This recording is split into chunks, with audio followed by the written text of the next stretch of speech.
Assalamualaikum warahmatullahi wabarakatuh.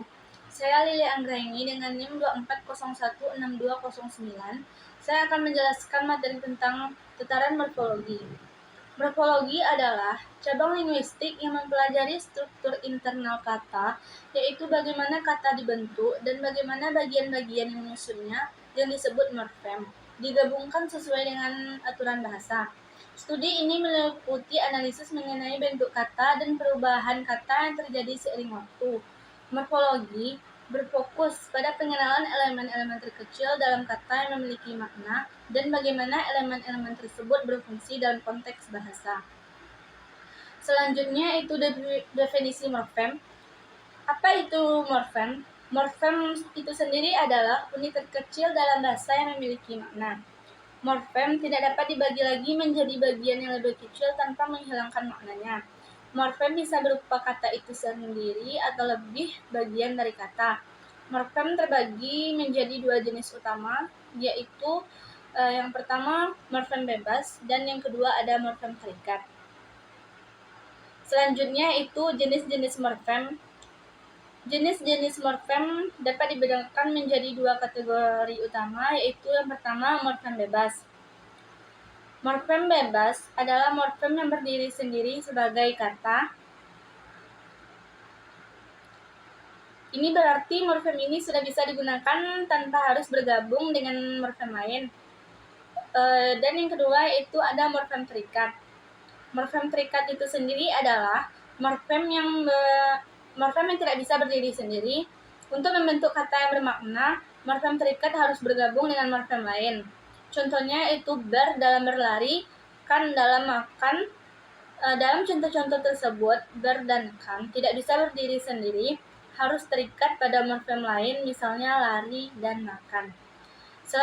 Selanjutnya itu ada definisi kata. Kata adalah unit bahasa yang lebih besar daripada morfem dan dapat berdiri sendiri dalam kalimat. Sebuah kata dapat terdiri dari satu morfem, kata sederhana, atau lebih dari satu morfem, kata terderivasi atau komposit. Kata memiliki fungsi dalam kalimat dan dapat memiliki berbagai makna tergantung pada konteks penggunaannya. Selanjutnya yaitu jenis-jenis kata.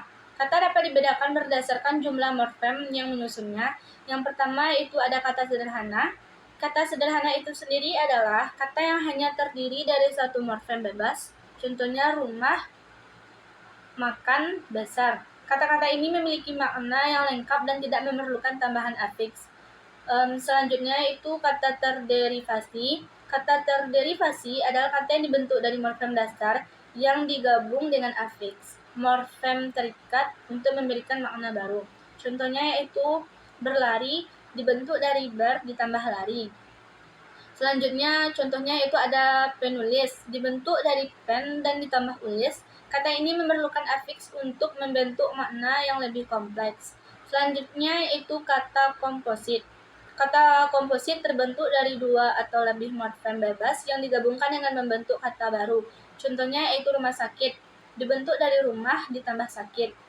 Contoh selanjutnya itu ada meja makan dibentuk dari meja ditambah makan. Kata-kata ini pun terdiri dari dua kata yang memiliki makna masing-masing, tetapi ketika digabungkan menghasilkan makna baru. Selanjutnya yaitu proses pembentukan kata. Pembentukan kata dalam morfologi bisa dilakukan melalui berbagai cara. Yang pertama yaitu ada afiksasi. Afiksasi adalah proses penambahan afiks morfem terikat ke morfem dasar untuk membentuk kata baru. Afiks ini bisa berupa prefiks, sufiks, infiks, atau konfiks yang memberikan makna baru atau mengubah kelas kata. Contohnya yaitu penulis, pen ditambah ulis, berlari, ber ditambah lari. Dalam kedua contoh ini, afiks memodifikasi kata dasar untuk memberikan makna baru. Yang kedua itu reduplikasi. Reduplikasi adalah pengulangan morfem yang digunakan untuk mempertegas makna atau menunjukkan pluralitas, intensitas, atau repetisi. Contohnya yaitu anak-anak menunjukkan lebih dari satu anak. Lari-lari menunjukkan intensitas atau pengulangan aktivitas lari. Pengulangan morfem ini memberikan nuansa tambahan pada kata.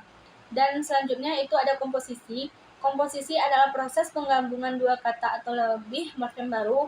Proses ini tidak melibatkan afiks, tetapi hanya penggabungan kata-kata saja yang sudah ada. Contohnya yaitu meja makan, meja ditambah makan.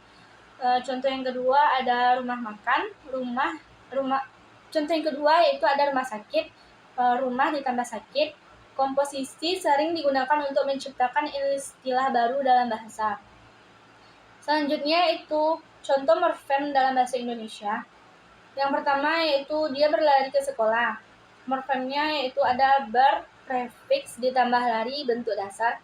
Bar di sini menunjukkan suatu aktivitas atau keadaan, sementara lari adalah kata dasar yang merujuk pada aksi berjalan cepat. Yang kedua itu saya makan nasi. Morfemnya yaitu makan, kata dasar. Kata ini hanya terdiri dari satu kata morfem bebas yang memiliki makna lengkap. Yang ketiga ada penyakit itu sangat menular. Morfemnya yaitu pen, prefiks, dan sakit, kata dasar. Pen di sini membentuk kata benda dan kata dasar sakit merujuk pada sesuatu yang dapat menyebabkan efek tertentu seperti penyakit. Kesimpulan yang dapat diambil dari materi di atas tataran morfologi yaitu morfologi mempelajari pembentukan kata dan struktur kata dalam bahasa.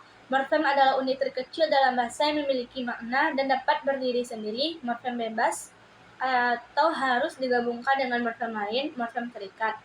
Proses morfologi seperti afiksasi, reduplikasi, dan komposisi berperan dalam pembentukan kata-kata baru yang kaya akan makna dalam mempelajari suatu bahasa. Dengan mempelajari morfologi ini, kita dapat lebih memahami bagaimana kata-kata itu sendiri dibentuk dan digunakan dalam komunikasi sehari-hari. Baiklah, sampai di sini yang dapat saya jelaskan. Saya tutup dengan Assalamualaikum warahmatullahi wabarakatuh.